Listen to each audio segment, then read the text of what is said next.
बात उन दिनों की है जब दिल्ली में बहुत ज़्यादा ही ठंड पड़ती थी।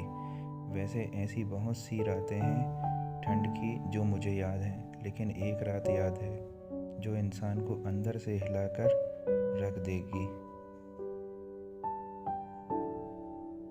जब इंसानियत मर गई हो तब यह घटना किसी के भी साथ घट सकती है। हुआ यूं, जब मेरा करीबी दोस्त सोहन अपने ऑफिस से आते वक्त थोड़ा लेट हो गया। लगभग उस समय रात के 12 बज रहे होंगे। घर आने के लिए वह अपनी कार में बैठता है तो उसे ठंड बहुत ज़ोर की लगती है। वह अपनी कार को पूरी तरह से बंद करता है, फिर भी पता नहीं कहाँ से हवा आ रही थी जिस कारण उसे असली ठंड का एहसास होता है। वह देखता है कि रात का तापमान माइनस में जाने वाला है। वह सोचता है कि यह तो बहुत ही कम तापमान है।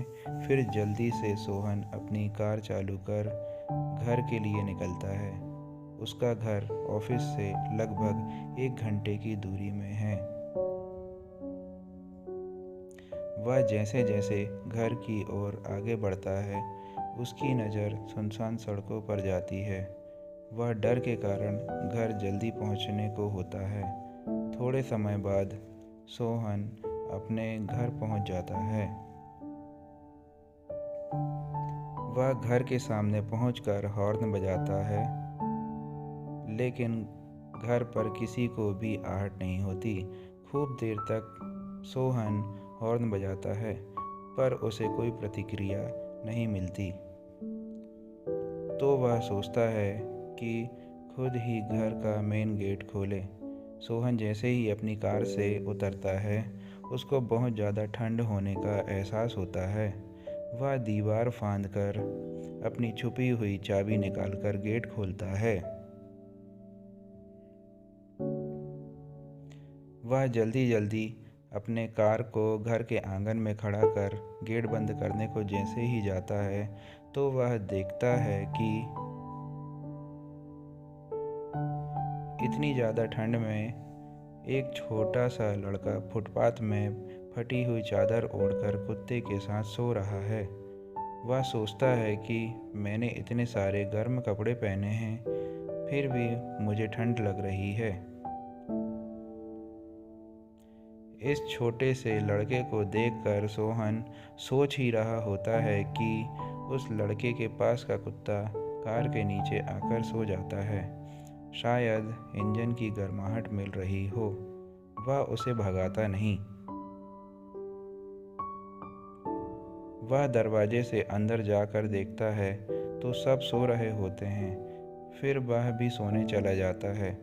जैसे ही वह रजाई ओढ़ने को होता है तो बाहर सो रहे उस छोटे से लड़के का ख्याल आता है और सोचते सोचते सोहन की नींद लग जाती है। बाहर हो रहे शोर के कारण उसकी आंखें खुलती है और जैसे ही वह बाहर आकर देखता है कि भीड़ लगी हुई है। वहाँ किसी को बोलते हुए सुनता है कि वह छोटा सा लड़का रात में ठंड के कारण मर गया है और उसके बाजू में गुमसुम होकर कुत्ता बैठा हुआ है।